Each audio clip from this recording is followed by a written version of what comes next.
বন্ধুরা, বগলে যতই কালো দাগ হোক না কেন, যতই জেদি দাগ হোক না কেন, আজকের এই সহজ ২টি উপায় দিয়ে একদিনে বগলের এই কালো দাগ দূর করে নিতে পারবে।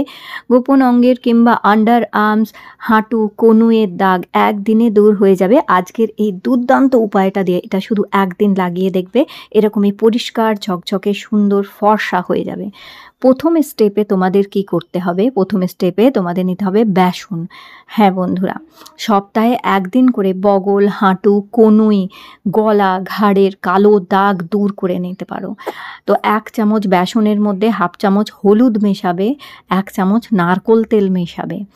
আর তারপর এর মধ্যে আমরা মেশাবো ১ চামচ অ্যালোভেরা জেল। যদি বাজারের অ্যালোভেরা জেল থাকে সেটা মেশাতে পারো, যদি গাছের অ্যালোভেরা জেল থাকে সেও ১ চামচ মেশাতে পারো। এবার এই সবকটা উপকরণকে অল্প জল দিয়ে ভালো করে গুলে নেবে। খুব বেশি পাতলা করে গুলবে না, একটু ঘন মোটা করে গুলবে, যাতে এটা লাগাতে সুবিধা হয় এবং খুব ভালোভাবে এটা তোমাদের ওই যে কালো দাগ, জেদি কালো দাগটাকে দূর করে দিতে পারে এবং ত্বকটা নরম আর ফর্সা করবে। এইভাবে মোটা করে একটু গুলে নেবে, ভালো করে ঘন করে গোলার পরে খুব মোটা করে একটা লেয়ার তোমাদের এইভাবে বগলে, হাঁটু, কনুই, ঘাড় যেখানেই এরকম জেদি কালো দাগ আছে সেই জায়গায় অন্তত ১০ মিনিট লাগিয়ে রাখবে। ১০ মিনিট লাগিয়ে রাখার পরে একটি ভিজে টাওয়াল দিয়ে মুছে দেবে। দেখো কি সুন্দর পরিষ্কার হয়ে গেছে। তো দেখো এবার বগলে কিভাবে আমি লাগাবে বলে দিচ্ছি। এরকমভাবে নেবে, এরকমভাবে নেবার পরে বগলের যে কালো অংশটা আছে কিংবা হাঁটু, ঘাড়, গলা, কনুইয়ের কালো অংশটা এইভাবে নিয়ে লাগিয়ে নিয়ে পারলে যদি কোনো লেবুর টুকরো থাকে সেটা দিয়ে ভালো করে ঘষে কিছুক্ষণ ১০ মিনিট রেখে মুছে পরিষ্কার করবে। তারপর সেকেন্ড স্টেপে কি করবে? চাল গুঁড়ো নেবে ১ চামচ। ১ চামচ চাল গুঁড়ো, ১ থেকে ১.৫ চামচ যতটা তোমাদের প্রয়োজন সেই অনুযায়ী চাল গুঁড়ো নিয়ে নেবে। এবার এর মধ্যে তোমাদের মেশাতে হবে খুবই অ্যাক্টিভ একটা জিনিস, সেটা হচ্ছে ভিনিগার। অ্যাপেল সাইডার ভিনিগার থাকলে সেটা দিতে পারো, সাদা ভিনিগার থাকলেও সেটা দিতে পারো। আর যদি ভিনিগার না থাকে তার পরিবর্তে লেবুর রস দিতে পারো। তো ১ চামচ লেবুর রস নেবে অথবা ১ চামচ ভিনিগার নেবে, যে কোনো ভিনিগার। এখানে ১ চামচ চাল গুঁড়োর সাথে মেশাবে ভালো করে।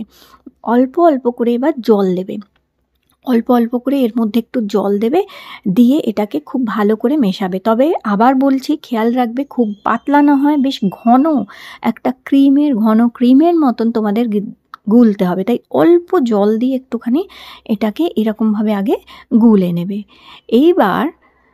এইভাবে ভালো করে গোলার পরে তারপর মেশাবে খাবার সোডা। এই যে খাবার সোডা যে কোনো মুদিখানার দোকানেও অতি সহজেই পেয়ে যাবে। আর হ্যাঁ বন্ধুরা, ওই যে ভিনিগারও মুদিখানার দোকানে, গ্রসারি শপে তোমরা সহজেই পেয়ে যাবে কিন্তু। তো আর খুব বেশি দামও হয় না এগুলোর। 1/2 চামচ, দেখো এখানে আমি খাবার সোডা মেশালাম। 1/2 চামচ খাবার সোডা এই চাল গুঁড়ো সাথে মিশিয়ে নেবে। এইবার ভালো করে এটা মেশাবার পরে খুব ভালো করে মেশালে দেখবে এটা ফুলে ফেপে উঠেছে, তখনই বুঝবে এটা রেডি হয়ে গেছে।